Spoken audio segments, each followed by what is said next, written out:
everyone, and welcome to my PhD research bullet journal setup for January 2020. So I've mentioned in a previous video, I'm currently using 3 bullet journals.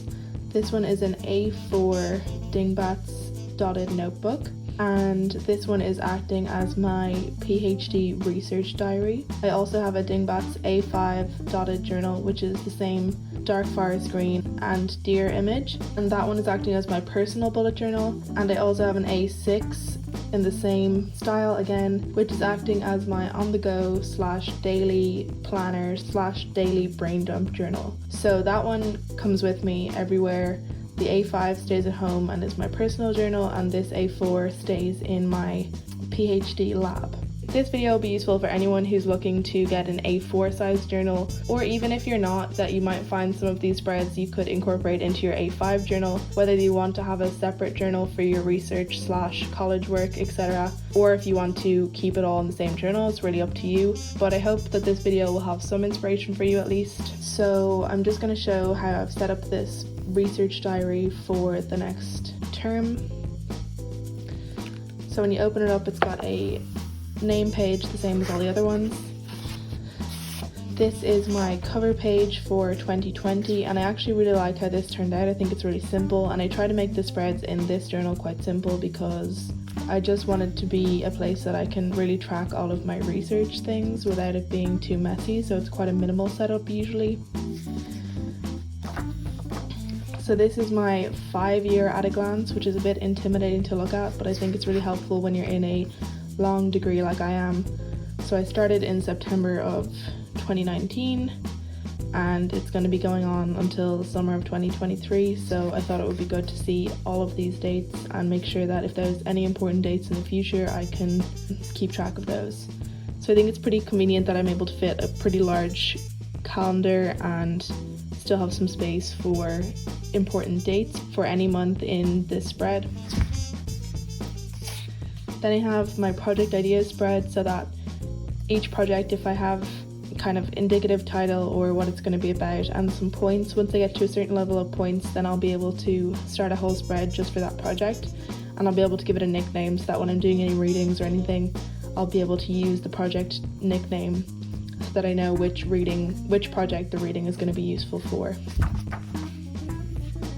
And this is my research pipeline, so any of the projects that become written articles or anything like that, this is how they'll go from ideas to published. So I've got idea, readings, literature review, ethics, submission, proposal, data acquisition, data cleaning, modeling, analysis, remodeling, reanalysis, writing, almost ready. So this is the point where you could be sharing it with other people, seeing what they think, or sharing it with your supervisor, submitting, and then usually when you submit to a journal or to some sort of conference, there's a phase where you need to revise your paper, so then you resubmit and then it's published. And I just have a quote down here from Albert Einstein: "If we knew what it was we were doing, it wouldn't be called research." So then this is my semester 2 overview.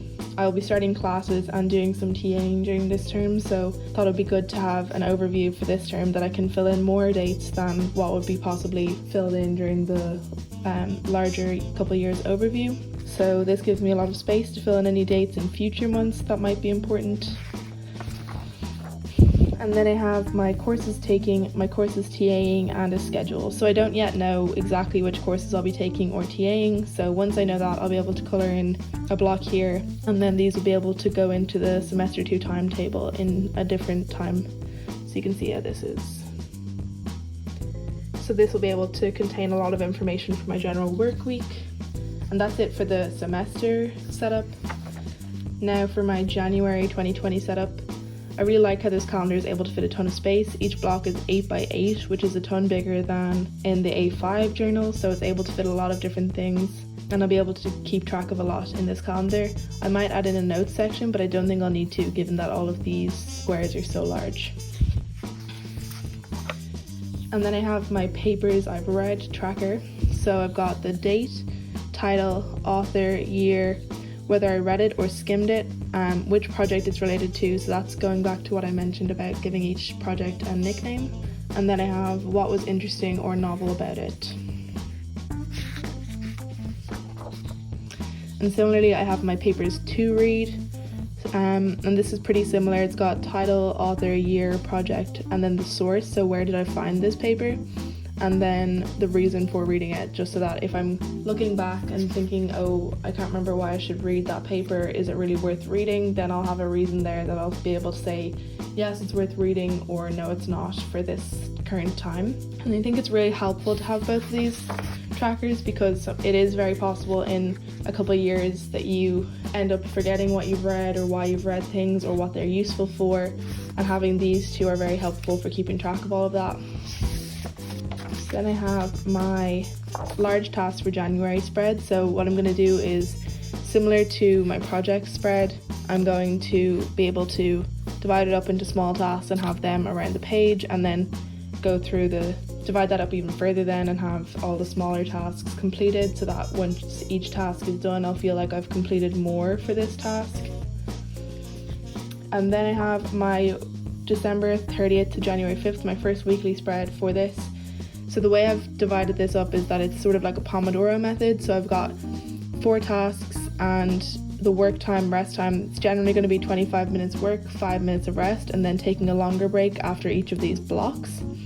And so this way I can keep track of all of the tasks I've completed in a week, and that will be very useful for the future when I'm trying to remember what I got done in a given week, or whether I've done this or that. So I think this spread will be very useful. It's also going to be useful for productivity, so that I will be sticking to certain time. I think the Pomodoro method is very useful. If you'd like to see how I end up using these spreads, I will be doing a PhD day in the life in the next week. So if you want to check that out, I would recommend that you subscribe and hit the notification bell so that you know when this video is up, because I think that'll be quite useful for anyone who's wondering how I use this research journal. So I hope this video was helpful. I hope it gave you some inspiration for your bullet journals. If it was, give it a like so that I know that you like these kind of videos, and let me know in the comments below if you'd like to see similar sorts of videos and what kind of videos you'd like to see. Don't forget to subscribe, and I will see you guys in the next video.